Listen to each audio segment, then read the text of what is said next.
దేవునికి స్తోత్రం. ప్రేయర్లు హల్లెలూయా. దేవుడు చదవబడిన వాక్యం ద్వారా మనతో మాట్లాడును గాక. యెహోవా ఇలాగూ సెలవిచ్చుచున్నాడు, ఏమని? ద్రాక్షగలలో క్రొత్త రసం కనబడినప్పుడు జనులు అది దీవెనకరమైనది, దాన్ని కొట్టివేయకుము అని చెప్పుదురు కదా. నా సేవకులందరినీ నేను నశింపచేయకుండానట్లు వారిని బట్టి నేనలాగే చేసేదను. యెషయా గ్రంథం 65వ అధ్యాయం 8వ వచనం. ఈ 65వ అధ్యాయాన్ని మనం గత కొన్ని వారాలుగా ధ్యానం చేస్తూ ఈ 65వ అధ్యాయంలో నుంచి వెదకని వారికి దొరికితిని అనే వాక్యాన్ని పోయిన వారం, అంతకుముందు వారం లోబడనొల్లని వారి వైపు ఆయన చేతులు చాస్తున్నాడని, తర్వాత దర్శనానికి తన ఎద్దుకు రానిచ్చాడని, ఇట్లా రకరకాలైనటువంటి దేవునికి ఉద్దేశాలు, దేవునికి చిత్తాన్ని మనం ధ్యానం చేస్తున్నాం. దీనికి స్తోత్రం. హల్లెలూయా. దేవుని సంఘము ద్వారా, బాగా వినాలి, ఇంకా రెఫరెన్స్లు ఏం చెప్పండి. దేవుని సంఘము ద్వారా దేవుడు తన చిత్తాన్ని తెలియజేస్తాడు. ఆ సంఘం దేవుని వాక్యానుసారంగా నిలబడ్డప్పుడు ప్రజల్లో దేవుని గూర్చిన నీతి అర్థమైపోతుంది. ప్రజలు ఆ సంఘములో ఉన్నటువంటి ప్రజలు ఏ విధంగా బ్రతుకుతున్నారు అని దాని మీదనే సంఘ భవిష్యత్తు. అంటే సంఘం అంటే క్రీస్తు శరీరం. సంఘం అంటే ఈ 4 గోడలు, ఇక్కడ నీ బిల్డింగ్ కాదు, క్రీస్తు శరీరం. ఆయన అనేకులు కనబడగలిగితే అనేకులు ఆయన ఎద్దుకు వస్తారు. అనేకులు ఆయన ఎద్దుకు వచ్చిన వాళ్ళు మందిరంలోకి కూడా వస్తారు. దేనికి స్తోత్రం. హల్లెలూయా. కాబట్టి సంఘములో దేవునికి ఉద్దేశం, దేవుని చిత్తం, దేవునికి నడిపింపు, ఏ విధంగా దేవుడు ఈ లోకంలో తన బిడ్డలను జీవించాలని కోరుకుంటున్నాడో ఆ విషయాలు సంఘము ద్వారా దేవుడు బయలుపరుస్తాడు. దేనికి స్తోత్రం. హల్లెలూయా. అప్పుడు మనం ఏం చేస్తాం?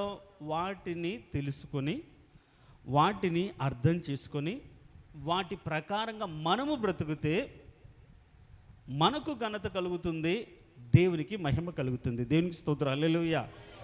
దేవుని సన్నిధికి వచ్చి మనము దేవుని చిత్తాన్ని వెతకాలి. ఏ విధంగా నేను బ్రతుకుతే దేవుడు గణపరచబడతాడో అది మనం దేవుని సన్నిధిలో అడగాలి. అప్పుడు దేవుడు తను తాను బయలుపరుచుకుంటాడు. సంఘము ఆయన శరీరము, ఆయనకు మహిమను తీసుకొచ్చే విధంగా ఆ శరీరములో అవయాలుగా మార్చబడిన మనము ఉండాలి. ఆ విధమైన ఆలోచన మనందరికీ దేవుడు అనుగ్రహించునుగాక. ఇంత విషయం ఎందుకు చెప్తున్నాను అంటే,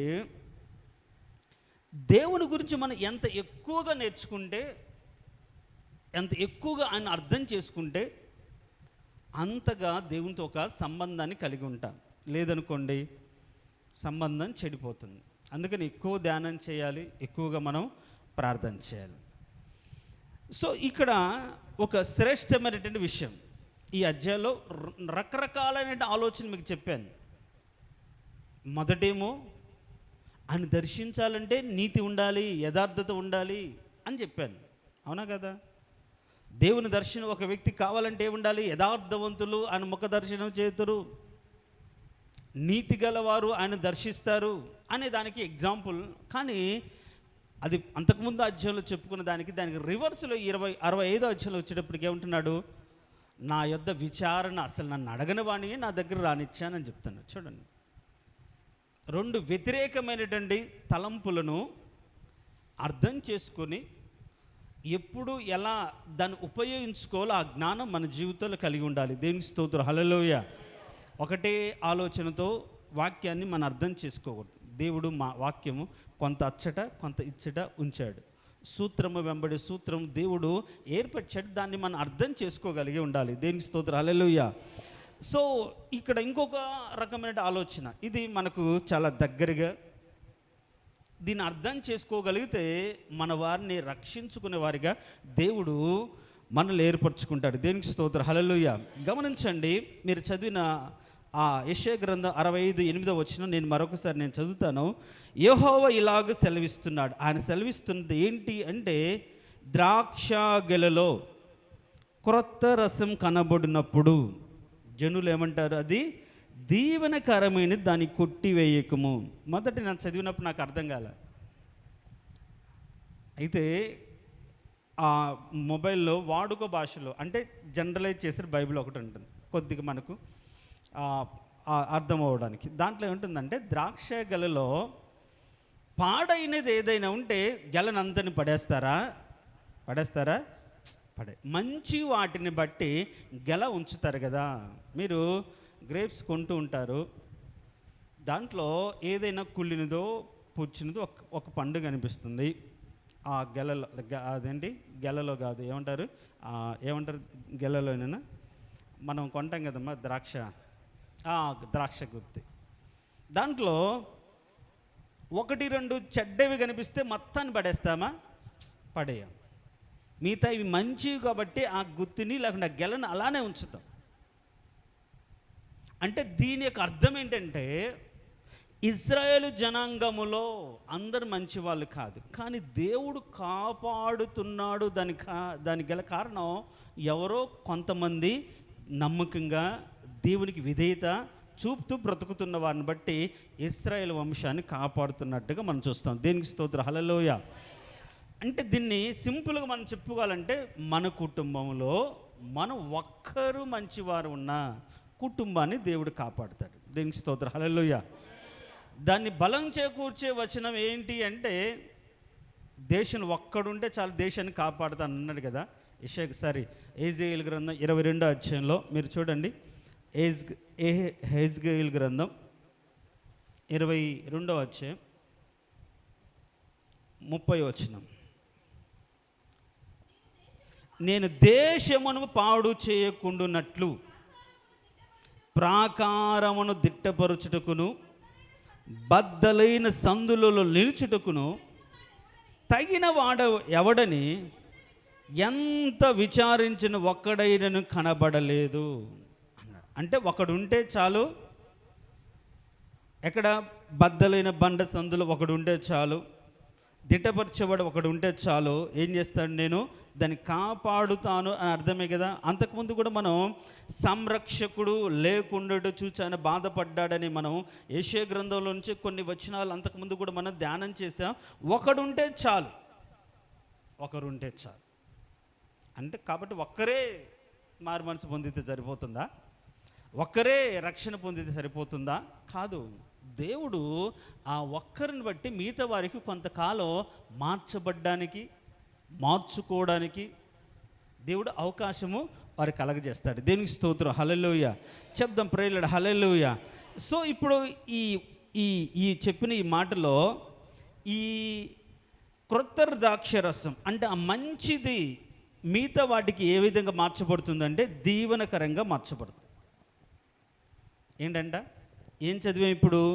ద్రాక్షగలలో క్రొత్త రసం కనబడినప్పుడు అందరు ఏమంటారు, అది దీవెనకరమైనది. దీన్ని బట్టి అంటే ఏంటి, ఒక వ్యక్తి దీవించబడిన దాన్ని బట్టి మిగతా వాళ్ళు అందరూ కూడా కాపాడబడతారు.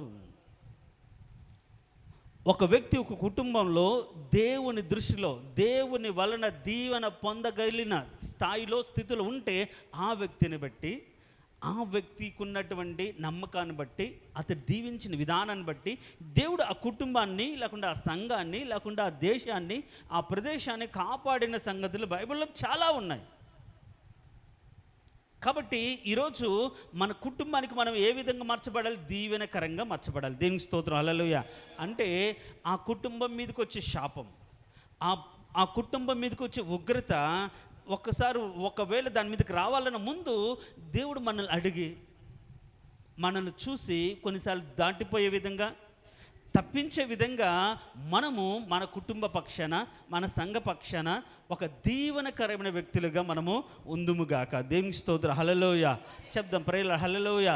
అంటే దీవెనకరమైన వారు ఎవరైతే శాపగ్రస్తులను కాపాడుతున్నట్లుగానే ఉందిగా ఇక్కడ.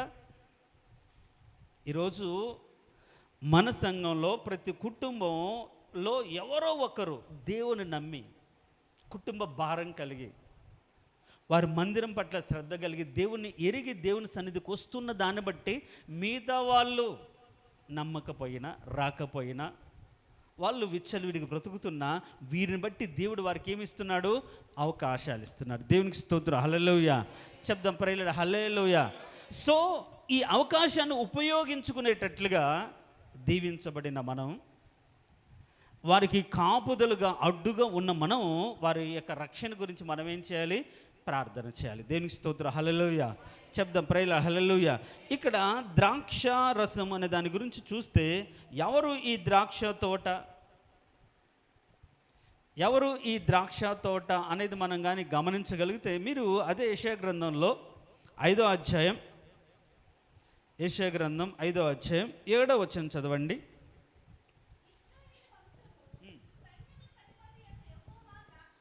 చాలు. ఎవరు ఈ ద్రాక్ష తోట? ఇశ్రాయేలు వంశము ఏంట? దేవుని యొక్క ద్రాక్ష తోట. దేవునికి స్తోత్రం. హల్లెలూయా. ఇప్పుడు ఇక ఈ ద్రాక్ష గలలో క్రొత్త రసం కనిపించింది అని చెప్తున్నాను కదా. ఈ ద్రాక్ష గల ఎవరు అంటే దేవుని యొక్క బిడ్డలు, ఇశ్రాయేలు వంశం.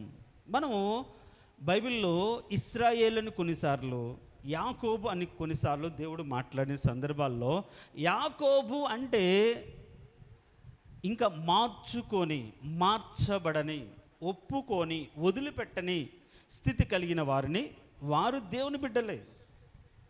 ఇప్పుడు యాకోబే అబ్రహాం సంతానమే కదా. అంటే ఇస్సాకు వలనైనదిని వాగ్దాన సంతానం అన్నప్పుడు, ఇప్పుడు యాకోబు ఎవరు? ఇస్సాకు కుమారుడు కదా, వాగ్దాన సంబంధే కదా. కానీ ఆశీర్వాదం లేదు. ఈ ఆశీర్వాదం అనేది సొంత తెలివి చేతను, కష్టం చేతను పొందుకోవాలని భ్రమలో తన ఇష్టానుసారంగా బ్రతికి ఆశీర్వదించబడతాను అనుకున్నాడు. అవునా కదా? మీరు గమనించండి. యాకోబు మామ దగ్గర గొర్రెలను లేకుంటే అవన్నీ ఎట్లా అభివృద్ధి పరుచుకున్నాడు చెప్పండి. ఏం చేశాడు తెలుసా? చాలా సైకలాజికల్గా ఆయన అన్నాడు. యాకోబు లాబాన్ దగ్గరికి వెళ్ళి, ఇదిగో అన్ని గొర్రెలన్నీ కూడా ఏంది తెల్లగా ఉంటాయి కదా, ఉండా చెప్పండి అమ్మా, ఉంటాయి కదా. ఏదో ఒక్క కలర్ ఉంటుంది. మచ్చలున్న గొర్రెలు ఎక్కడైనా ఉంటాయా? చెప్పండి, ఉంటాయా? ఉండవు. కానీ ఈయన అంటాడు, సరే ఒకవేళ గొర్రెలకు గొర్రె పిల్ల మచ్చలు గల గొర్రె పిల్లలు పుడితే అవి నావి, మిగతా అన్నీ నీవి అన్నాడు. లాభాన్ని అనుకున్నాడు, మచ్చలు గల గొర్రెలు పుట్టడం అసాధ్యము, ఇంకెప్పటికీ ఈ యాకోబు ఇంత అమాయకంగా ఆలోచిస్తాను అనుకున్నాడు. కానీ ఏం చేశాడు తెలుసా? అవి ప్రెగ్నెంట్ అంటే అవి ఏమంటారు, అవి ప్రెగ్నెన్సీ లేకుంటే ఏమంటారు, అది గర్భం దాల్చినప్పుడు, ఈనడానికి సిద్ధపడినప్పుడు, అవి సూటివి అంటారు కదా, అయినప్పుడు ఏం చేశాడంటే, నీళ్ళు తాగడానికి వచ్చినప్పుడు మచ్చలుగా కర్రలను అవి నీళ్ళు తాగడానికి వచ్చినప్పుడు ఒక దడిలాగా కట్టి చూపిస్తుంది.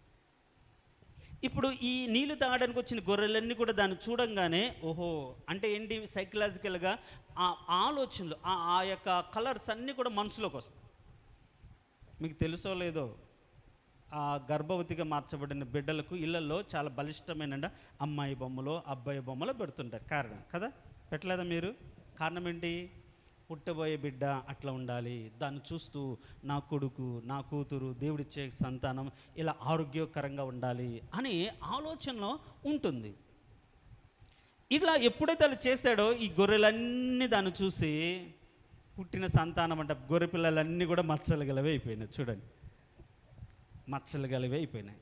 సో వాటన్నీ కూడా తనకు విస్తారంగా వచ్చేసాయి. ఆ విధంగా అంటే ఏంటి, ఏదో ఒక లాజిక్ ఆలోచించి వృద్ధి చేసుకోగలిగాడు. కానీ అది ఆశీర్వాదం అని తనకు అనిపించలే.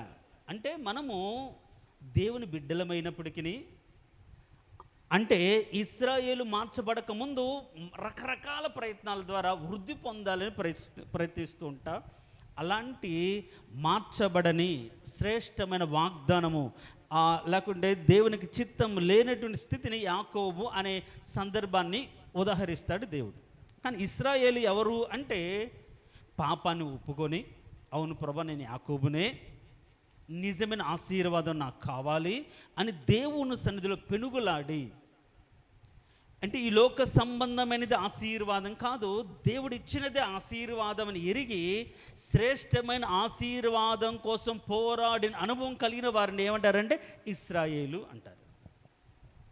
అలా కాకుండా లోక సంబంధంగా దేవుని బిడ్డలు అనిపించబడి, వాగ్దాన సంబంధం అనబడి, ఇష్టానుసారంగా బ్రతుకుతూ, వాగ్దానమేమో దేవునితో ఒక మాట చెప్పి ఏమంటాడు, ఇదిగో ప్రభా నిజంగా నువ్వు దేవుడు అయితే నేను వెళ్తున్నాను, నన్ను కాపాడి నన్ను బలపరిచి నేను వెళ్ళే చోట తినడానికి తిండి, ఉండడానికి ఇల్లు ఇస్తే ఖచ్చితంగా నువ్వు నా దేవుడు అని అన్న ఆయన అక్కడికి వెళ్ళగానే ఏం చేశాడు? ఎవరిని చూసి? రాహేల్ని చూడగానే ఏమయ్యాడు? పడిపోయాడు, మొత్తం మర్చిపోయాడు. 20 సంవత్సరాలు మానసత్వం చేశాడు లెయ్య కోసం, రాహేలు కోసం. ఇంకా అక్కడ ఇది కాదు జీవితం అనుకొని అన్ని వదిలిపెట్టుకొని నిజమైన మార్పు పొందిన ఇశ్రాయేలుగా అక్కడ నుంచి బయటపడ్డాడు. సో ఇప్పుడు ఇశ్రాయేలు అంటే ఈ ద్రాక్ష తోట, అంటే దేవుని యొక్క ఇశ్రాయేలే దేవుని యొక్క ద్రాక్ష తోట అని చదివాము. అంటే దాని అర్థం ఏంటంటే మార్చబడినటువంటి, దేవుని నిజమైనటువంటి ఆశీర్వాదం కోరుకొని దేవుని దగ్గరకు వచ్చినటువంటి దేవుని ప్రజలే ద్రాక్ష తోట అనబడే ఇశ్రాయేలు వంశం. దేవునికి స్తోత్రం, హల్లెలూయా. ఇలా ఈ ద్రాక్ష తోటను దేవుడు నాటడానికి 5వ అధ్యాయంలోనే ఏం చేశాడు? చాలా అంటే ఒక మార్చబడిన విశ్వాస పక్షాన ఆ సంఘ విషయంలో దేవుడు చేసే కార్యాలు అక్కడ చాలా ఉంటాయి. అవన్నీ మనం ఇప్పుడు చదవాల్సిన అవసరం లేదు, కానీ చదువుదాం. 5వ వచనం, 5వ అధ్యాయం 1వ వచనం చూడండి. నా ప్రియుని గురించి పాడేది వినుడి, అతని ద్రాక్ష తోటను బట్టి నాకిష్టుడైన వాని గూర్చి పాడదని వినుడి. ఏంటంట? ఆ ద్రాక్ష తోట గురించి ఏం పాడుతున్నాడు, ఏం చెప్తున్నాడు దేవుడు అంటే, సత్తువ భూమి గల కొండ మీద. ఎక్కడ ఈ ద్రాక్ష తోట ఎక్కడుంది? సత్తువ భూమి గల కొండ మీద నా ప్రియునికి ఒక ద్రాక్ష తోట ఉండెను. అయితే ఈ ద్రాక్ష తోటను ఆయన ఎట్లా చేశాడు అంటే, ఆయన దాన్ని బాగుగా త్రవ్వి రాళ్ళను ఏరి అందులో శ్రేష్టమైన ద్రాక్ష తీగలు నాటించెను. చూడండి, అంటే విశ్వాసి పక్షాన దేవుడు చేసే కార్యం. అతనిలో ఉన్న రాళ్ళు, అవన్నీ కూడా రాళ్ళు ఉంటే వేర్లు లోపలికి వెళ్ళలేవు కాబట్టి రాళ్ళను తీసివేశాడు. రాతి నేలలు బడి విత్తనం మొలకెత్తిందా? ఏం జరిగింది? రాతి నేలబడి విత్తనం ఏంటంటే శ్రమలు, శోధనలు కలగగానే ఏమవుతారు? కొంతకాలం ఎదుగుతారు, కానీ కొంతకాలం బాగుంటారు, కానీ మధ్యలో పడిపోతారు. అందుకని అలా పడిపోకుండా రాళ్ళని తీసి సత్తుగల భూమి, ఎత్తుగల కొండ మీద సత్తుగలిన భూమిలో అన్ని తీసి ఆయన ఇంకా ఏం చేశాడు? పైన 2వ వచనం కానీ చదివితే వాటి మధ్యన బురుజు ఒకటి వేయించి ద్రాక్ష తొట్టిని తొలిపించెను. చూడండి, బురుజులు కట్టాడు, కంచె వేశాడు. ఈ ద్రాక్ష తోట గురించి 80వ అధ్యాయంలో ఇంకా చూడండి, ఈ ద్రాక్ష ఎక్కడి నుంచి వచ్చిందో చూడండి. కీర్తన గ్రంథం 80వ అధ్యాయం, కీర్తన గ్రంథం 80వ అధ్యాయం 8వ వచనం. నీవు ఐగుప్తులో నుండి ఒక ద్రాక్షావల్లిని తెచ్చితివి, అన్య జనులను వెళ్ళగొట్టి నీవు దానిని నాటితివి, దానికి తగిన స్థలం సిద్ధపరిచితివి, దాని వేరు లోతుగా పారి అది దేశమంతటా వ్యాపించెను, దాని నీడ కొండలను కప్పెను, దాని తీగలు దేవుని దేవదారు వృక్షములను ఆవరించెను, దాని తీగలు సముద్రం వరకు వ్యాపించెను. ఇది ఇశ్రాయేలు వంశం యొక్క అభివృద్ధి గురించి చెప్పిన మాట. దేవునికి స్తోత్రం, హల్లెలూయా. అంతగా విస్తరించింది. ఎటు చూసినా అంటే ఐగుప్తు దేశంలో నుంచి వచ్చినటువంటి ఇజ్రాయేల్ ప్రజలను పాలు తేనెలు ప్రవహించే కనాను దేశం దేవుడు నాటి విస్తరింపజేశాడు. అందరూ సర్వ భూలోకంలో రాజులందరూ కూడా వారికి కప్పాలు కట్టేవారిగా, పన్నులు ఇచ్చేవారుగా వచ్చారు. దావీదు కాలం కావచ్చు, సొలొమోను కాలం కావచ్చు, అంత విస్తరింపజేశాడు. ఎక్కడి నుంచి వచ్చింది ఈ ద్రాక్షవల్లి అంటే ఐగుప్తులో నుంచి. అంటే మనల్ని కూడా ఐగుప్తు అనే పాపంలో నుంచి, పాప స్థితి నుంచి వేరు చేసి సత్తువ గల భూమి మీద, భూమి అయిన సంఘంలో దేవుడు మనల్ని నాటాడు. దేవునికి స్తోత్రం. హల్లెలూయా చెప్దాం. ప్రైలాడ్ హల్లెలూయా. సత్తువ గల భూమి గల ఎత్తైన చోట దేవుడు మనల్ని నాటి వేరును లోతుగా పాతి ఏం చేశాడు, తగిన స్థలం మనకు సిద్ధపరిచి మనల్ని విస్తరింపజేశాడు. దేవునికి స్తోత్రం. హల్లెలూయా. అంటే ఈ ద్రాక్ష తోట ఎవరికి సంబంధం అంటే విశ్వాసులకు సంబంధించింది. సంఘానికి ద్రాక్ష తోట అంటే దేనికి సాదృశ్యం అంటే సంఘానికి. అంటే మారు మనసు పొంది, లోకం నుంచి వేరై, రక్షణ పొంది, దేవుని రక్తము ద్వారా కడగబడి మార్చబడిన దేవునిక సమూహానికి సాదృశ్యంగా ఈ ద్రాక్ష తోట ఉంచబడింది. సో ఈ ద్రాక్ష తోటలో ఈ ద్రాక్ష గెలలు అంటే ఈ ద్రాక్ష గెలలలో ఏదైనా సరే కొన్ని పాడైనవి ఉన్న మంచి వాటిని బట్టి ఈ ద్రాక్ష గెలలు కాపాడబడుచున్నాయి. దేనికి స్తోత్రం. హల్లెలూయా చెప్దాం. ప్రైలాడ్ హల్లెలూయా. మంచి వాటిని బట్టి ఈ గెలంతా కూడా కాపాడబడుతుంది. ఆ విధంగానే బైబిల్లో దేవుని సన్నిధిలోకి ఐగుప్తులో ఉన్న మనల్ని, అంటే లోకంలో ఉన్న మనల్ని వేరు చేసి మనల్ని నాటి, అంటే ఆయన సన్నిధిలో మనల్ని నాటి, ఆ విధంగానే నీరు పోసి, వాక్యము నీరు పోసి, తర్వాత బురుజు అంటే కావలి గోపురాన్ని కట్టించి, బురుజు కట్టించి కావలి వారిని నియమించి దైవ సేవకులను ఉంచి, వాళ్ళు ఇప్పుడు మనం చదువుతాం ఎక్కడ, లూకాసు వార్తలో ఎక్కడ చదువుతాం చూడండి. ఏం చేశాడు ఆ యొక్క తోట యజమాని, ఏం చేశాడు లూకాసు వార్తలో? యజమాని అంటే కాపరి యొక్క పనులు ఏంటి అంటే లూకాసు వార్త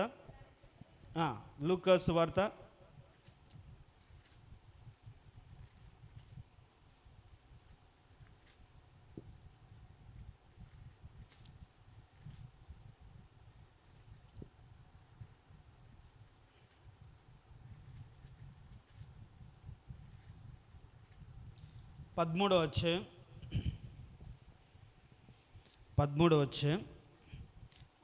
8వ వచనం కానీ చదివితే, అయితే వాడు, అయ్యా నేను దాని చుట్టూ త్రవ్వి ఎరువే మట్టుకు ఏం చేస్తున్నాడు, చుట్టూ తవ్వి ఎరువు వేసి పైన అక్కడ కానీ చదివితే నేల పాడైపోతుందని చెప్పాడు. అయితే ఏం చేస్తున్నాడు ఆయన, ఆ నిస్సారమైన నేలంతా తీసి ఎరువు వేసి జాగ్రత్తగా దాన్ని కట్టుగట్టి అన్నీ చేస్తూ ఉంటాడని మనం చెప్పుకుంటున్నాం. ఈ విధంగా ఒక శ్రేష్టమైనటువంటి కాపుదలను ద్రాక్ష తోటకు, సంఘానికి దేవుడు ఇచ్చి, ఆ సంఘములో మనము ఒక్కొక్కరు ఒక్కొక్క ద్రాక్ష చెట్టుగా నాటబడి ద్రాక్ష ఫలాలను దేవుని నామ మహిమార్థం మనం ఇచ్చేవారిగా దేవుడు మనల్ని ఇస్తే, ఒకవేళ దేవుని కృప చూడండి, మనలో మన కుటుంబాలలో చేదైన ద్రాక్ష మొలిసిన, పాడైపోయిన ద్రాక్షలు ఉండిన ఆ గెలను, ఆ చెట్టును పాడు చేయకుండా వీళ్ళు దీవెనకరంగా మార్చబడినటువంటి ఆ గెలను బట్టి ఏం చేస్తుంది, మిగతా వారిని కూడా దేవుడు ఉంచుతున్నాడు. దేవునికి స్తోత్రం. హల్లెలూయా. ఇది దేవుని కేవలం కృప. ఇది దేవుని కేవలం కృప. అంటే ఎంత ప్రేమ కలిగిన వాడు అంటే మనల్ని బట్టి. ఆ రోజు తోటలో ఉన్న ఆ యొక్క ద్రాక్ష చెట్టు, అంజురపు తోటలో ఒక ద్రాక్ష చెట్టు ఉంది అక్కడ. అయితే ఈ కాపరి నిత్యం ప్రార్థన చేస్తున్న దాన్ని బట్టి ఆ చెట్టు కాపాడబడింది. మీరు గమనించండి.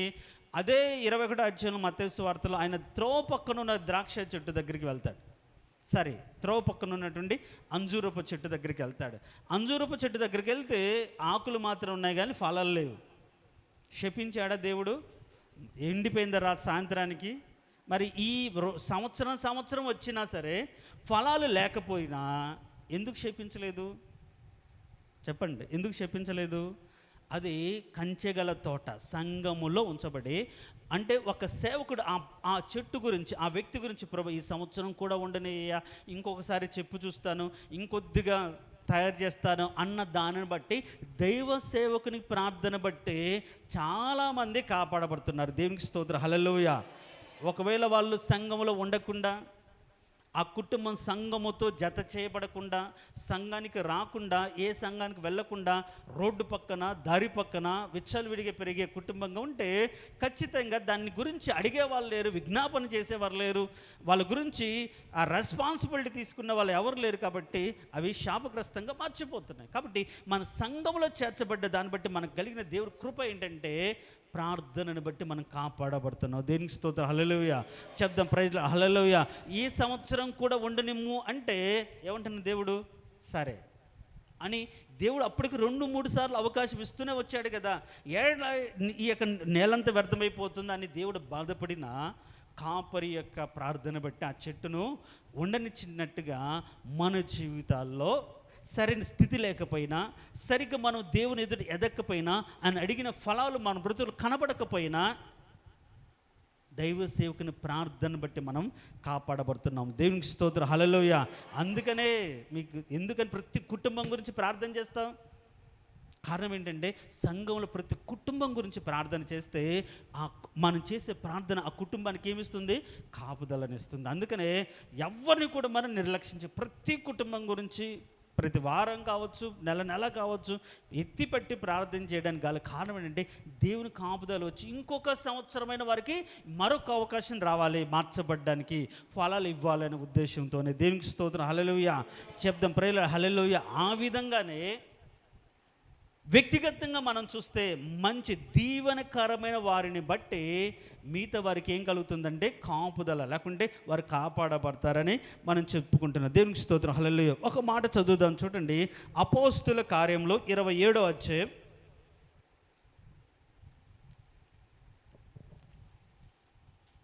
అపోస్తుల కార్యంలో 27వ అధ్యాయం, 27వ అధ్యాయం నేను చదువుతాను 22వ అధ్యాయం నుంచి. ఇప్పుడు ఈ 27వ అధ్యాయంలో వాళ్ళు పౌలు మిగతా వాళ్ళందరూ కూడా కొట్టుకొని పోతూ ఉంటే 18వ వచనం చూడండి. మిక్కిలి పెద్ద గాలి కొట్టుచున్నందున మరునాడు సరుకులు పారివేయసాగిరి. 3వ దినమందు తమ చేతులారా ఓడ సామాగ్రి పారవేసిరి. కొన్ని దినములు సూర్యుడైనను నక్షత్రమైన కనబడక పెద్ద గాలి మా మీద కొట్టినందున ప్రాణములతో తప్పించుకుందుమని ఆశ బొత్తిగా పోయెను. అయితే చూడండి 22వ వచనం కానీ 22వ వచనం చదువుదాం చూడండి. ఇప్పుడైనను ధైర్యం తెచ్చుకుని మిమ్మల్ని వేడుకొనుచున్నాను, వాడికే కానీ మీలో ఎవని ప్రాణమునకు హాని కలగదు. నేను ఎవని వాడనో, ఎవరిని సేవించుచున్నానో ఆ దేవుని దూత గడిచిన రాత్రి నా యొద్ద నిలబడి, పౌలా భయపడకుము, నీవు ఎదుట నిలవబడవలసి ఉన్నది. ఇదిగో నీతో కూడా ఓడలో ప్రయాణమైపోవచ్చున్న వారిని అందరినీ దేవుడు నీకు అనుగ్రహించి ఉన్నాడని నాతో చెప్పాను. దేవునికి స్తోత్రం. హల్లెలూయా. అంటే ఈ భయంకరమైన గాలి తుఫానులో వాళ్ళు కొట్టుకొని పోవాలి, నశించిపోవాలి. కానీ పౌలుని బట్టి ఏం చేశాడు? వారందరినీ దేవుడు కాపాడాడు. దేవునికి స్తోత్రం. హల్లెలూయా చెప్దాం. ప్రేయర్ హల్లెలూయా. పోయిన బుధవారం మేము గుంటూరు వెళ్ళి హాస్పిటల్కి వెళ్ళి రిటర్న్ వస్తున్నాం. నాసరావుపేట కోటప్పకొండ అక్కడ ఒక జంక్షన్ ఉంది, దానికి ముందు ఒక కోటప్పకొండ అడ్డు రోడ్డు ఉంది. అక్కడ ఒక ఇంజనీరింగ్ కాలేజ్ ఉందేమో, 4 గంటలప్పుడు కాలేజ్ వదిలేరేమో, పిల్లలు విపరీతంగా స్పీడ్తో వచ్చారు. మేము స్లో చేసుకొని ఇంక వాళ్ళు ఎవరు రారు అనుకున్న మూమెంట్లో 2 బండ్లు చాలా స్పీడ్గా వచ్చి కార్ని ఢీకొట్టాయి. మేము మన సండే చెప్పలేదు కానీ మర్చిపోయిన సాక్షి చెప్పడం. చాలా పెద్ద, అసలు ఎంత పెద్ద సౌండ్ అంటే అసలు అయిపోయింది అనుకున్నాం. పెద్ద ఎంత హెవీ యాక్సిడెంట్ లాగా. వాడేమో ఢీ కొట్టి ఎగిరొచ్చి దాని మీద పడితే మిర్రర్ మొత్తం పాడైపోయింది. అటు సైడ్ లెఫ్ట్ సైడ్ ఉన్నదంతా ఏమంటారు హెడ్ లైట్ కావచ్చు, దానికి ఉన్న అది కావచ్చు, మొత్తం పాడైపోయింది. మా మామేమో హాస్పిటల్ రిటర్న్ వస్తున్నాగా ఆయన అట్లా ముందుకు ఆగి తల దాన్ని పొడుచుకొని కూర్చున్నాడు. ఎట్లనో సీట్ బెల్ట్ పెట్టుకోలేదు ఆయన. కానీ చూస్తే అది మేజర్ యాక్సిడెంట్ చూడ్డానికి. వాడు ఎగిరి అటు పడ్డాడు. వాడికి చెయ్యి ఏమి ఎరగలేదు, వాళ్ళ దెబ్బలైందా లేదు, ఇది గీసుకున్నట్టుంది, కాస్త రక్తం మాత్రం కారింది. ఒకవేళ అంత భయంకర అంత స్పీడ్లో మేము కాదు, వాడొచ్చి కొట్టాడు, ఆ బండి బైక్ వాడొచ్చి కొట్టాడు, వాడి కాలో చెయ్యో ఇరిగినా ప్రాణం పోయినా ఏం జరిగి ఉండేది? మేము అక్కడ ఆగిపోయి ఉండేవాళ్ళం, ఆ పోలీస్ స్టేషన్ చుట్టూ తిరిగి ఉండేవాళ్ళము, లేకుంటే ఇబ్బంది పడేవాళ్ళం. ఈయనేమో హాస్పిటల్ నుంచి రిటర్న్ వస్తున్నాడు, పోనీ మనం మామూలుగా వెళ్ళి వస్తుంటే మనం ఇంకోవచ్చు, కాదు, చాలా మేజర్ యాక్సిడెంట్. కానీ దేవుని కృపను బట్టి ఎవరికి ప్రాణాపాయం కలగల. ఇప్పుడు వాళ్ళు ఏమన్నారంటే, వాడి తప్పైనా సరే కారు మీది కాబట్టి, మిమ్మల్ని పెద్ద బండి మీది కాబట్టి మిమ్మల్ని అంటారండి, పిల్లల్ని గట్టిగా అరిసి ఏం చూసుకోవాల్సిన అవసరం లేదా అంటే, వాళ్ళు ఒక్కసారి 50-60 మంది వచ్చారు, మీదే తప్పు అని అందరు రివర్స్ అయ్యారనుకో ఏమవుతుంది? ఆడైపోతుంది. వాళ్ళు సారీ సార్ మేము చూసుకోలేదని చెప్తే, సరే మేము వెళ్ళామంటే వెళ్ళటమన్నారు. చిన్నగా వచ్చాం, పాపం నిన్న అతను ఇన్సూరెన్స్ పెట్టి అది క్లియర్ చేసుకుని. చూడండి, ప్రాణాపాయ పరిస్థితులు ఎవరో ఒకరిని బట్టి దేవుడు కాపాడుతుంటాడు. దేవునికి స్తోత్రం, హల్లెలూయా చెప్దాం, ప్రైల హల్లెలూయా. ఇప్పుడు పౌలుని బట్టి ఓడలో ఉన్న వారిని అందరినీ కాపాడాడు. అసలు కొన్ని దినాలు సూర్యుడు కనిపించుకున్న స్థితిలో దేవుడు వారికి ప్రాణాన్ని ఇచ్చే, అంటే ప్రాణం కాపాడుకొని వాళ్ళందరూ చెప్తున్నారు, దేవుడు నాతో చెప్పాడు, మనలో ఎవ్వరు కూడా నశించాడు. కారణం ఏంటంటే నేను ఎవరిని నమ్మానో ఆ దేవుడు నాతో మాట్లాడు. అంత విశ్వాసం మనలో ఉంటే మనతో ఉన్న వారిని అందరినీ కూడా మనము రక్షించగలుగుతాం. దేవునికి స్తోత్రం, హల్లెలూయా. కాపాడగలుగుతాం. దేవునికి స్తోత్రం, హల్లెలూయా. అంత మాత్రమే కాదు, ఇంకొక సంఘటన మనం చూద్దాం. చూడండి, ఆదికాండం 39వ అధ్యాయం, ఆదికాండం 39వ అధ్యాయం 5వ వచనం.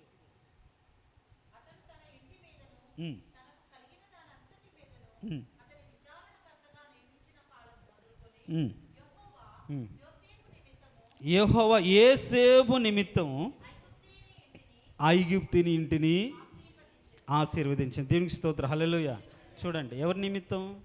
యోసేపు. మనం ఎక్కడ ఉన్నా మనం వారికి ఆశీర్వాదకారకంగా మార్చబడాలి. దేవునికి స్తోత్రం, హల్లెలూయా. మన గుండా వారికి ఏమవ్వాలి? ఆశీర్వాదం రావాలి. అందుకని యాకోబు తన ఇంటికి వస్తే లాబాను ఏమంటాడు? నీ వలన మా కుటుంబం ఆశీర్వదించబడిందని గుర్తించగలిగారు. మరి మనము మన కుటుంబానికి దీవెనకరంగా ఉన్నామా?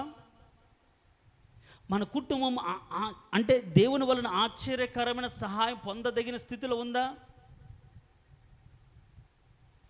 అంటే దీవెనకరమైన కనిపిస్తే చెడ్డదాన్ని కూడా దేవుడు కాపాడుతున్నాడు అని మనం చదువుకున్నాం కదా. ఇప్పుడు ఐగుప్తీయులు అంటే దేవుని నమ్మిన వారా? కాదుగా. దేవుని ఎరిగిన వారా? కాదుగా. లేదు. అయినా సరే దేవుని ఎరగని వారిని యోసేపు నిమిత్తం దేవుడు వారిని ఏం చేశాడు? దీవించాడు. మొత్తం ఆ దేశాన్ని మొత్తం యోసేపుకు అప్పచెప్పాడు. యోసేపును బట్టి ఆ ప్రదేశంలో ఏం లేదు, కరువు లేదు, సమృద్ధినిచ్చాడు. ఒక వ్యక్తిని బట్టి చూడ, అందరు కూడా కాపాడబడడం, అందరూ దీవించబడడం. నేను ఎందుకు ఈ మాట చెప్తున్నానంటే, నువ్వు దేవుని నమ్మావు కదా, దేవుని ఎరిగావు కదా, దేవుని అంగీకరించావు కదా, నీ ధైర్యం ఏమై ఉండాలంటే, నేను నమ్ముకున్న నా దేవుణ్ణి బట్టి నా కుటుంబం నన్ను బట్టి అయినా సరే కాపాడబడాలి, దీవించబడాలి, ఆశీర్వదించబడాలి అనే నమ్మకం నీ బ్రతుకులో ఉండాలి. దేవునికి స్తోత్రం, హల్లెలూయా. అలాంటి నమ్మకం దేవుడు మనకు కలిగించునుగాక. అర్థమవుతుందా? మన విశ్వాసం మన కుటుంబానికి ఏమవ్వాలి? కాపుదలగా మార్చబడాలి. మన భక్తి శ్రమలో మన వారిని కాచే విధంగా ఉండాలి. ఇప్పుడు పౌలు యొక్క భక్తి, పౌలుకి విశ్వాసం తనతో పాటు ఉన్న వారందరిని కూడా రక్షించిందా లేదా, కాపాడిందా లేదా? అంటే మనం దీవెనకరంగా మార్చబడ్డామంటే కేవలం మనం నమ్ముకున్నామంటే కాదు, మనం ప్రార్థిస్తున్నామంటే కాదు. మన ప్రార్థన, మన నమ్మకము, మన యొక్క నిజాయితీ గల భక్తి మన వారికి దీవెనకరంగా మార్చబడే స్థితిలో ఉందా లేదా అని మనం పరిశీలించుకుందాం. మనం కూడా నామకార్థంగా ఉంటే మన బిడ్డలు ఎట్లా దీవించబడతారు? ఉండరు. చూడండి, ఐగుప్తీని అంతటిని కూడా, ఐగుప్తు దేశాన్ని అంతటి కూడా యోసేపును బట్టి దేవుడు దీవించాడు, కాపాడాడు, ముందు చూపును అనుగ్రహించాడు. మరి మనల్ని బట్టి, యోనాను బట్టి ఏం జరిగింది? ఓడ బద్దలైపోయి గత వచ్చిందా లేదా? చదవండి ఒక మాట, యోనా గ్రంథం. నన్ను బట్టియే అనే మాట ఉంటుంది.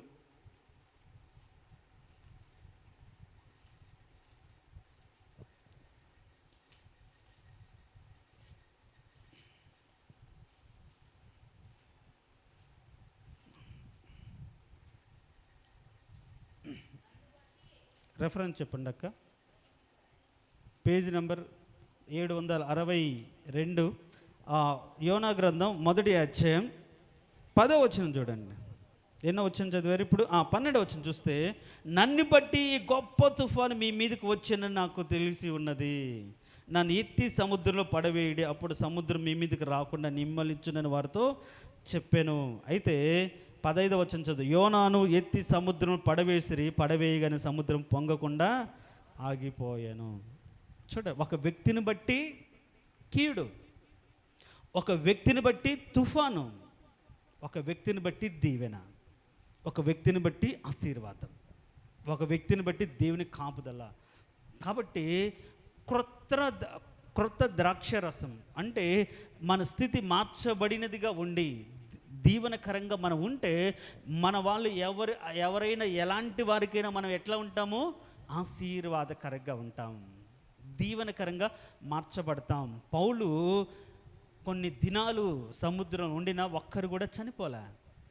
కారణం ఏంటంటే దేవుడు తనతో చెప్పాడు, ఒక్కను కూడా పోగొట్టుకో, అందరూ కాపాడబడతారు అన్నాడు. దేవుడు కాపాడాడు. ఆ విధంగానే యోసేపును బట్టి ఐగుప్తు దేశాన్ని, యోసేపును బట్టి పోతీఫర్ ఇంటిని దేవుడు దీవించాడు. మరి మన యొక్క స్థితిని బట్టి, అందుకని తీయుతూ రాక వలన నాకు ఆదరణ కలిగెను అని మనం పత్రికలో చదువుతాం. మన రాక, మన ప్రజెన్స్, మన మాట, మన బ్రతుకు ఎదుటి వారికి దీవెనకరంగా ఉందా? ఎదుటి వారికి ఆశీర్వాదకరంగా ఉందా? వాక్యం ఏం చెప్తుందంటే, నీవు దీవెనకరంగా ఉండగలవు ఒక వ్యక్తికి, నీ కుటుంబానికి. నిన్ను బట్టి దేవుడు నీ కుటుంబాన్ని దీవిస్తాడు. చూడండి, ఇప్పుడు ఎవరు దావీదు చనిపోయినా, దావీదు చనిపోయిన తర్వాత ఉన్న తరాలన్నీ దేవునికి వ్యతిరేకంగా మారిన దావీదుకి ఇచ్చిన మాటను బట్టి వారిని కాపాడుతూ వచ్చాడా లేదా? చెప్పండి అమ్మా.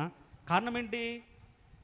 మనము కరెక్ట్గా, నీతిగా, నిజాయితీగా దేవుని చిత్తం, దేవుని ఉద్దేశానుసారమైన భక్తి చేయగలిగితే ఆ దీవెన మన కుటుంబానికి తరతరాలు కూడా ఉంచగలుగుతాం. మనమే సరిగ్గా ఉండం, మనమే సరిగ్గా భక్తి చేయం, మనమే భ్రమలో ఉంటాం, మన మాట కరెక్ట్గా ఉండదు, మన ప్రవర్తన కరెక్ట్గా ఉండదు. మనల్ని ఎవరైనా చూస్తే మనం వారి దగ్గరికి వెళ్తే వాళ్ళకి నష్టమే, కష్టమే, బాధే, ఇరుకే, ఇబ్బంది. ఎవరు మనం చేర్చుకోరు. ఎందుకు ఆ భక్తి? ఒకరికి మేలు చేయలేని భక్తి, ఒకరికి ఆశీర్వాదకరంగా లేనటువంటి స్థితి ఈ విశ్వాసం ద్వారా మనం పొందుకోగలిగిన ఉంటే ఏం లాభం? అది వాక్యం చెప్తుంది, నువ్వు దీవెనకరంగా నీ బిడ్డలకు, నీ కుటుంబానికి, నీ సంఘానికి ఉండగలవు. నువ్వు మంచి ద్రాక్షరసంగా ఉంటే, క్రొత్త ద్రాక్షరసంగా ఉంటే నువ్వు నీ కుటుంబానికి దీవెనకరంగా ఉండగలవు. అట్లా ఉన్నవారు చాలా ఎగ్జాంపుల్. ఇప్పుడు జలప్రలయంలో దేవుడు నోహను కాపాడాడు కదా. నోహను బట్టి నోవహు యొక్క కుటుంబాన్ని దేవుడు కాపాడా లేదా? అంతేనా? ఎవరు మాట్లాడారు కుటుంబంలో? దేవుడు ఎవరితో మాట్లాడాడు? నోవహుతోనే కదా. కాబట్టి కుటుంబం రక్షించబడింది. అంటే ఒక వ్యక్తిని బట్టి కుటుంబం రక్షించబడుతుంది, కాపాడబడుతుంది, దీవించబడుతుంది, ఆశీర్వదించబడుతుంది. నేను అంటాను, మరి నిన్ను బట్టి, నీ ప్రార్థనను బట్టి, నీ యథార్థమైన భక్తిని బట్టి, దేవుని పట్ల నీకున్న విశ్వాసాన్ని బట్టి దీవెన, ఆశీర్వాదం, కాపుదల నీ కుటుంబానికి కలుగుతున్నాయా? నువ్వు దీవెనకరంగా నువ్వు కుటుంబానికి ఉంటున్నావా? అలా ఉండడానికి దేవుడు తన చిత్తాన్ని వాక్యానుసారంగా బయలుపరిచాడు. ఒక్కడుంటే చాలు, కొత్తవి మంచి ఉంటే చాలు, చెడ్డ వాటిని కూడా కాపాడుతున్న వాక్యం మనకు అర్థమైనప్పుడు నువ్వు మంచివాడిగా ఎలాంటి స్థితిలో ఉండడానికి నువ్వు ట్రై చేస్తే ఎంత మంచిది. ఏ స్థితిలో అయినా సరే మంచి ద్రాక్షవల్లిగా, మంచి వ్యక్తిగా, నీతి కలిగిన వ్యక్తిగా, యథార్థత కలిగిన వ్యక్తిగా, నిజాయితీ కలిగిన వ్యక్తిగా, వాక్యం తెలిసిన వ్యక్తిగా, దేవుని చిత్తం ఎరిగిన వ్యక్తిగా, కష్టం నువ్వు పడిన, బాధ నువ్వు పడిన, ఆ బాధ కష్టం నీ బిడ్డని దీవెనకరంగా మార్చే దేవుడిని ఎరిగి వారి కోసం నిన్ను నీవు నలగొట్టుకొని ప్రార్థన పూర్వకంగా దేవుని చిత్తానుసారంగా ఉంటే దాని ఫలం నీ బిడ్డలు అనుభవిస్తారు కదా. అఫ్కోర్స్ వాళ్ళు మంచి వాళ్ళు కాకపోయినా, ఆయన అంటాడు మీరు మంచి వాళ్ళు కాకపోయినా సరే మీ బిడ్డలకు మంచి ఈవులు ఇవ్వాలనుకుంటారు కదా, మరి నేను అంటాడు కదా. అంటే చూడండి ఆయన ప్రేమ ఎంత గొప్పదో. నేనంటాను ఈరోజు ప్రతి ఒక్కరూ ఎవరికి వాళ్ళు మన కుటుంబానికి ఏమవ్వాలి, దీవెనకరంగా మార్చబడాలి. దేవునికి స్తోత్రం, హల్లెలూయ. మనల్ని బట్టి మన కుటుంబం ఆశీర్వదించబడాలి. అంతేగాని మనల్ని బట్టి మన కుటుంబం బజార్న పడకూడదు, మనల్ని బట్టి మన కుటుంబం శపించబడకూడదు, మనల్ని బట్టి మన కుటుంబం దూషించబడకూడదు, మనల్ని బట్టి మన కుటుంబం శాపగ్రస్తంగా మార్చుకోకూడదు. ఆకాను ఉన్నాడు, ఏం చేశాడు? శపితమైన వాడిని తీసుకొని కుటుంబంతో సహా రాళ్ళతో కొట్టబడ్డాడు, అవునా కదా? మన కుటుంబం కోసం చేసిన అది దీవెనకరంగా మార్చబడాలి, కానీ వాళ్ళకు శాపకరంగా ఉండకూడదు. నేను పిల్లల కోసమే అని తప్పిదాలు చేస్తే మనం వాళ్ళకి దీవెన రాదు, శాపమే వస్తుంది. గేహాజీ ఉన్నాడు, తెచ్చి ఇంట్లో పెట్టుకున్నాడు బంగారు ఆ వెండి షీనారు వస్త్రాలు అవి తెచ్చి పెట్టుకున్నాడు, నయమాన్ ఇచ్చినటువంటి డబ్బులు తెచ్చి పెట్టుకున్నాడు కుటుంబం కోసమే. కానీ ఏం తెచ్చిపెట్టాడు? కుష్టు తెచ్చిపెట్టాడు.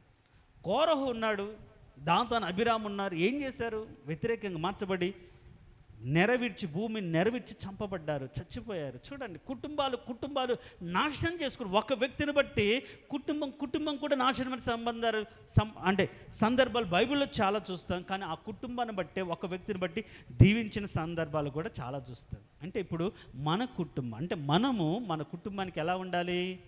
దీవెనకర. అందుకని అది దీవెనకరమైనది అని చెప్పబడే స్థితిలో మనం ఉండాలి. మనం చదివిన వాక్యంలో ఏమని చదివాం? ఇది దీవెనకరమైనది. చాలు. ఏం చెప్పాలి? ఇది దీవెన. మన బిడ్డలు, మన పిల్లలు ఏం చెప్పాలి? మా అమ్మ ప్రార్థన బట్టే, వాళ్ళ భక్తిని బట్టే, వాళ్ళ పరిశుద్ధతను బట్టే, ఎన్నో కష్టాలు వచ్చిన వాళ్ళు నీతిగా నిలబడిన దాన్ని బట్టే ఈరోజు దేవుడు మాకు కృప చూపించాడు, దేవుడు మనం బ్రతికించాడు అని చెప్పగల స్థితిలో వాళ్ళ ప్రార్థన మాకు దీవెనని వాళ్ళు గుర్తించగల స్థితిలో మన పరిశుద్ధత, మన నీతి, మన భక్తి మనం ఉంచుకోవాలి. లేకపోతే మనం ప్రశ్నిస్తాం. వాళ్ళకు మనకు తేడా లేని విధంగా మన భక్తి ఉంటే అది దీవెనకరం కాదు. వాళ్ళు ఇంకా మనకు దేవునికి దూరం అయిపోతారు. నువ్వే సరిగ్గా లేవు, నువ్వే సరిగ్గా ఉండవు, నాకు తర్వాత చెప్తాను, నాకు ఇష్టం వచ్చినట్టు మారుతలే అని మనకేమవుతారు? దూరం అవుతుంది. కానీ మనం వాళ్ళు ప్రశ్నించలేని స్థితిలో మన భక్తిని శ్రమలో, బాధలో, కష్టాలు కాపాడుకుంటే వాళ్ళకి అర్థమవుతుంది, ఒకరోజు ఇంత నీతిగా ఉన్నారు కాబట్టే కదా నేను ఇంత పాపినైనా, ఇంత దుర్మార్గుడైనా దేవుడు నన్ను కొట్టివేయకుండా, నన్ను తీసివేయకుండా దేవుని కాపుదలను ఇస్తున్నాడు కదా ఆలోచన వరకు రావాలి. కాబట్టి క్రొత్త ద్రాక్షారసం కనబడినప్పుడు ఇది దీవెనకరమైనదని చెప్తారు. మరి మనలో కొరతది దేవుని చిత్తానుసారమైన దేవుని ఉద్దేశం కనబడినప్పుడు, దేవుని చిత్తం కనబడినప్పుడు, దేవుని నీతి కనబడినప్పుడు, దేవుని వాక్యం కనబడినప్పుడు, దేవునికి ప్రవర్తన మనలో కనబడితే మనము దీవెనకరమైన వారిగా మనము పొగడబడతాం, పిలువబడతాం. దేనికి స్తోత్రం, హల్లెలూయా. ఇప్పుడు ఇజ్రాయెల్ ప్రజలు అందరు మంచి వాళ్ళ కాదు, కొందరిని బట్టి దేవుడు ఆ వంశాన్ని కాపాడాడు. కొందరిని బట్టి శేషించిన జనం అని మనం చెప్పుకుంటున్నాం. మిగిలిన వారు కూడా ఏమవ్వాలి? పరిశుద్ధులుగా మార్చబడాలి. కొద్దివారే కానీ విస్తారంగా దీవించబడ్డారు. కాబట్టి మన ఒక్కరమైన మన కుటుంబానికి ఎట్లా మార్చబడాలి? దీవెనకరంగా మార్చబడాలి. ఎక్కడ ఆ కుటుంబానికి దీవెన రాకుండా ఎక్కడ అడ్డుపడుతున్నామో మనల్ని మనం పరిశీలించుకొని ఏమవ్వాలి? మనం అడుగుపెట్టిన చోటల్లా ఏమవ్వాలి? ఆశీర్వాదకరంగా మార్చాలి. నిన్ను అనేక జనములు సంతోషకారణంగా చేసేదను. మనం వెళ్తే సంతోషం రావాలి, మనం ఉంటే ఆనందం ఉండాలి. మనం వెళ్తే దుఃఖము, మనం వెళ్తే అక్కడి నుంచి వాళ్ళు వెళ్ళిపోతారు, ఏం మాట్లాడరు. కారణం ఏంటి? మన ప్రవర్తన కదా. అట్లా ఉండకూడదు. మనము ఈ లాభాన్ని అడుగుపెట్టిన దీవెన ఉండాలి. గుంటలో పడి పోతీఫర్ ఇంటికి వెళ్ళినా ఆ కుటుంబానికి ఆశీర్వాదం రావాలి, ఆ దేశం దీవించబడాలి. ఒకవేళ సముద్రంలో పడి ఉన్నా సరే మనతో ఉన్నవారు ఏ వ్యక్తి కూడా అంటే శ్రమలలో ఉన్నా సరే మన వారిని రక్షించుకోగలిగిన స్థితిలో మనం ఉండాలి. ఇలా చెప్పుకుంటూ వెళ్తే చాలా ఉన్నాయి. కాబట్టి మనము మన జీవితాల్లో మన కుటుంబాలకి ఏ విధంగా ఉండాలి? దీవెనకరంగా మార్చబడాలి. అందుకని నమ్మకమైన వానికి దీవెనలు కలుగును. మనం మనక కాంపౌండ్ వాల్ బయట ఇటు సైడ్ రైట్ సైడ్ వైపు చూస్తే దీవెనలు కలుగును. దాని ముందు వచ్చి నమ్మకమైన వానికి మెండుగా దీవెనలు కలుగు. కాబట్టి దీవెన ఎప్పుడు వస్తుందంటే దేవుడి ఎదుట మన నమ్మకం కలిగి ఉంది. దేవుడు మనల్ని నమ్ముతే, కాబట్టి నమ్మిన మనం ఆయన మనం నమ్మే స్థితిలో ఉన్నాడా? మనం నమ్మితే కాదు. అందుకని దేవుని మీరు ఎరిగిన వారును, విశేషంగా దేవుని వలన మీరు ఎరగబడిన వారును అన్నట్లు. మనకు సీఎం తెలుసు, మనం తెలుసు, ఆయనకు తెలియదు. అట్లా ఉండకూడదు. మనం కూడా ఆయనకు తెలిసి ఉండాలి. దేవునికి స్తోత్రం, హల్లెలూయా. దేవునికైతే మనము తెలిసి ఉండాలి. సీఎంకి తెలిసి ఉండకపోయినా పర్లేదు, దేవునికైతే మనం తెలిసి ఉండాలి. కేవలం మనకు తెలిసి ఉంటే సరిపోదు. కాబట్టి ఈరోజు క్రొత్త రసము నీలో కనబడినప్పుడు నీవు దీవెనకరముగా మార్చబడతా. మరి క్రొత్తది పాతదైన పులిసిన పిండిది, పాతదైన ప్రాచీన స్వభావాన్ని, పాతదైన శరీర ఇచ్ఛలను, లోక సంబంధ ఆలోచనలు, లోకాశ, శరీరాశ, నేత్రాశ, పాతవన్నిటిని గతించి వేసి నూతనంగా మార్చబడి క్రీస్తు స్వభావాన్ని, స్వరూపాన్ని నీలో ధరించుకొని దేవుని చిత్తాన్ని ఎరిగి ఆ రకంగా నువ్వు బ్రతకగలిగితే పౌలు ఆశీర్వాదకరంగా ఉన్నాడు, యేసేపు ఆశీర్వాదకరంగా ఉన్నాడు, యాకోబు కూడా ఆశీర్వాదకరంగా ఉన్నాడు, లోతు కూడా తన కుటుంబాన్ని రక్షించుకున్నాడు. కాబట్టి మనం కూడా మన కుటుంబాన్ని, లోతు నీతిమంతుడు కాబట్టి తనతో పాటు ఆ సోదమలో నశించిపోకుండా బయటికి తీసుకురాగలిగాడు. కాబట్టి అలా మనము తప్పించుకుంటాం. కాబట్టి మనము దీవించబడితే, మనం దీవెనకరంగా ఉంటే ఆ దీవెన మనకే కాదు, మన కుటుంబానికి, మన సంఘానికి. తలలు వంచండి. తలలు వంచిన మనం క్రొత్త రసం, క్రొత్త ద్రాక్ష రసం, పాతదైన పులిసిన పిండి, పాతదైన ప్రాచీన స్వభావం తీసివేసుకొని క్రీస్తులోకి వచ్చిన తర్వాత నూతన పరచబడి నీ శరీరిచ్చలు, కోరికలు, ఆలోచనలు తొలగించుకొని నువ్వు దీవెనకరంగా మార్చబడితే, నువ్వు నిజంగా దీవించబడితే నీ కుటుంబానికి దీవెనకరంగా ఉంటావు. సామెతల గ్రంథం చివరి అధ్యాయంలో చెప్పబడినట్లుగా మన బిడ్డలు, పిల్లలు లేసి మనల్ని ధన్యురాలు అంటారు, దీవించబడిన దానవు అని అంటారు. పోగడతలు మనకు వస్తాయి. కానీ మన వేషధారణ, భక్తి మన బిడ్డలు గమనించినప్పుడు ఒకరోజు వాళ్ళు మనల్ని ప్రశ్నిస్తారు, నువ్వు సరిగ్గా ఉంటే మా బతుకు ఇట్లా ఉంటుందా అనే స్థితిలో మనకు ఉండకుండా, కష్టమైన నష్టమైన మనకు మన కుటుంబానికి దీవెనకరంగా ఉండే ఉన్నతమైన అవకాశం దేవుడిచ్చిన దాన్ని మనం వదిలిపెట్టుకోకుండా హృదయపూర్వకంగా, దేవా నా జీవితం నా బిడ్డలకు దీవెనకరంగా మార్చబడాలి. యేసేపులాగా నేను నా కుటుంబానికి దీవెనకరంగా ఉండాలి. దావీదులాగా తరతరాలకు నేను ఆశీర్వాదకరంగా మార్చబడాలి. నన్ను బట్టి నా కుటుంబం దీవించబడాలయ్యా. నన్ను బట్టి నా కుటుంబం కాపాడబడాలి ప్రభువా. శపించబడకూడదు, వెళ్ళగొట్టబడకూడదు, గంటి వేయబడకూడదు, బజార్న పడకూడదు నాయన. అలా నా కుటుంబానికి దీవెనకరంగా ఎలా ఉండాలో నాకు తెలియచి, వాక్యానుసారంగా ఎలా బ్రతకాలో నాకు తెలియచి అని మనం ప్రార్థన చేస్తే ఎంత మంచిది. ప్రార్థన చేసుకుని, మహోన్నతుడ, సర్వాధికారి, జీవం కలిగిన దేవ, నీకు వేలాది వందనాలు, స్తుతులు, స్తోత్రం. అవునయ్యా, దీవించబడిన వారి ద్వారా ఇంకా నీలో రక్షణలోకి రాని వారిని, రక్షింపబడిన వారిని, నిన్ను ఎరగని వారిని మీరు కాపాడుతున్నట్లుగా మేము చదివాం. నిజమే, ఒక వ్యక్తి ఉంటే చాలు ఆ పట్టణాన్ని, ఆ దేశాన్ని కాపాడుతానన్నా. బండ సందులో నిలబడగలిగినట్టు యోగ్యత, ప్రాకారాలు దిట్టపరచగలిగిన స్థితి కలిగిన ఒక వ్యక్తి ఉంటే చాలు అని మీరు మాట్లాడే. సంరక్షకుడు లేకుండా చూసి మీరు బాధపడిన సందర్భాలు బైబిల్లో ఉన్నాయి. ఇదిగో ఈరోజు మా బిడ్డలు ఒక తీర్మానపూర్వకమైన ఆలోచన చేసి ఉండగా, తండ్రి ప్రతి ఒక్కరూ వారి కుటుంబానికి దీవెనకరంగా మార్చబడుదురుగాక. నీ ఎదుటి వారి ప్రవర్తన సరిదిద్దుకొని ఆ వారి కుటుంబానికి దీవెనకరంగా మార్చబడినట్లుగా, ఆ వారి కుటుంబానికి ఆశీర్వాదకరంగా మార్చబడినట్లుగా, వారిని బట్టి ఆ కుటుంబం దీవించబడే స్థితిలో నువ్వు నిల్చున్నట్లుగా ప్రతి ఒక్కరిని మీరు ఆశీర్వదించండి, నిలబెట్టండి ప్రభువా. సత్తువు గల భూమి గల కొండ మీద మీరు నిలిపారు. కానీ కారు ద్రాక్షలు కాకుండా శ్రేష్టమైన మంచి ద్రాక్షలు ఫలించగలిగిన స్థితి ప్రతి ఒక్కరికి ఇవ్వండి. అదే కదా దీవెన. ప్రతి కుటుంబం దీవించబడాలి నాయన. ప్రతి కుటుంబం ఆశీర్వదించబడాలి. ప్రతి కుటుంబం కాపాడబడాలి. ప్రతి కుటుంబం విస్తరించబడాలి. సంఘములో మేము ప్రార్థన చేస్తాను. మా సంఘంలో ఉన్న ప్రతి కుటుంబానికి నీ కాపుదల మీరు ఇస్తున్నందుకు నీకు స్తోత్రం. ఎన్నో అపాయాలు, ఎన్నో ఇరుకులు, ఎన్నో ఇబ్బందుల్లోంచి మీరు కాపాడుతూ ఇంకొక అవకాశం మీరు ఇస్తున్నందుకు నీకు స్తోత్రం. ప్రభా, ఈ సంవత్సరం ఒక శ్రేష్టమైన అభివృద్ధి మా జీవితాలు కలగచేయండి. మేము మా కుటుంబానికి, మా సంఘానికి దీవెనకరంగా మార్చబడినట్లుగా, ఆశీర్వాదకరంగా మార్చబడినట్లుగా, అలాంటి శ్రేష్టమైన భక్తి మేము చేయనట్లుగా, అలాంటి శ్రేష్టమైన భయభక్తులను ఎదుట మేము నిలుపునట్లుగా మంచి విశ్వాసం మాకు దయచేయండి. మంచి జ్ఞానం మాకు దయచేయండి. మా సంఘం దీవించబడిన సంఘంగా మీరు మార్చండి. మా సంఘంలోని ప్రతి కుటుంబం దీవించబడాలి తండ్రి. దానికి కారణం రక్షించబడిన వారి ఉన్న స్థితియే. ప్రభువానికి స్తోత్రం. దయ చూపించండి. వచ్చిన ప్రతి కుటుంబాన్ని దీవించండి. మా కుటుంబానికి నేనే దీవెనకరంగా మార్చబడాలి. ఒకరోజు సాక్ష్యం చెప్పాలి. నా కుటుంబం గురించి నేను ప్రార్థన చేసిన ప్రతి ప్రార్థన విన్నాడు, నిజంగా వారికి రక్షణ ఇచ్చాడు, ఆశీర్వదించాడని ప్రతి తల్లి, ప్రతి తండ్రి సంఘంలో సాక్ష్యం చెప్పినట్లుగా, వారు కోరుకున్నట్లుగా వారి బిడ్డలు మార్చబడినట్లుగా కార్యాలు యేసు నామములో జరుగునుగాక.